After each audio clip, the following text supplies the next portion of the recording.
શક્તિપીઠ અંબાજી, જ્યાં લાખો માઈ ભક્તો મા અંબાના આશીર્વાદ મેળવવા માટે આવતા હોય છે. અને ત્યારે શક્તિપીઠ અંબાજી ખાતે ગુજરાતના અલગ અલગ જિલ્લાઓમાંથી 11 શહેરોમાંથી 64 નારી શક્તિ પોતપોતાના ઘરેથી 56 ભોગનો પ્રસાદ બનાવી મા અંબાના દ્વારે ભોગ ધરાવવા માટે મા અંબાના સવર્ણ શિખર પર ધજા પણ ચઢાવવા માટે આવી પહોંચ્યા હતા.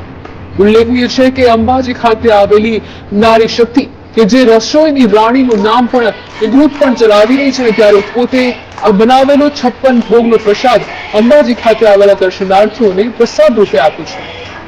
આવનારા દિવસોમાં પુષ્ય પૂનમને લઈ શક્તિપીઠ અંબાજી ખાતે હજારો માઈ ભક્તો મા અંબાના દ્વારે શીશ નમાવવા માટે આવી રહ્યા છે.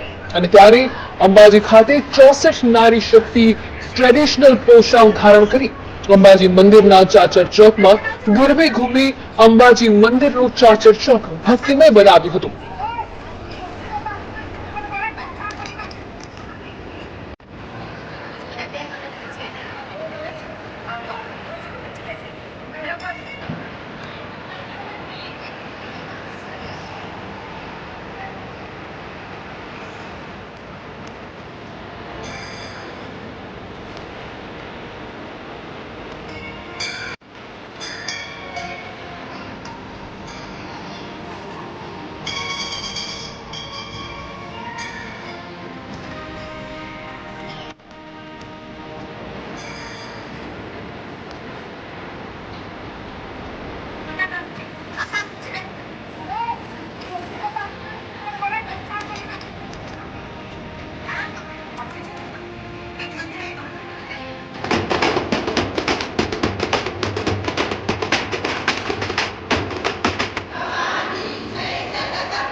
એ જ છે કે આખા ગુજરાતમાંથી 56 બહેનો અહીંયા પ્રસાદ ઘરેથી બનાવીને લાવી અને ચાચર ચોકમાં હું જાણવા માનું છું ત્યાં સુધી ફર્સ્ટ ટાઈમ એવું છે કે લોકો ઘરેથી લેડીઝો બનાવીને આવી છે.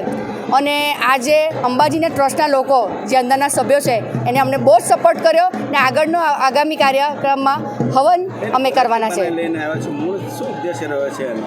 ઉદ્દેશ બસ કંઈ નહીં કે રેડી મીઠાઈ કે બધું તો લોકો બહુ ધરાવે છે અંબાજીમાં, પણ જ્યારે પોતાનો ભાવથી બનાવેલી મીઠાઈ એક રાઈનો દાણો બી માતાજીને અર્પણ થાય એ મહત્વનો છે. આનંદ હોય એનો.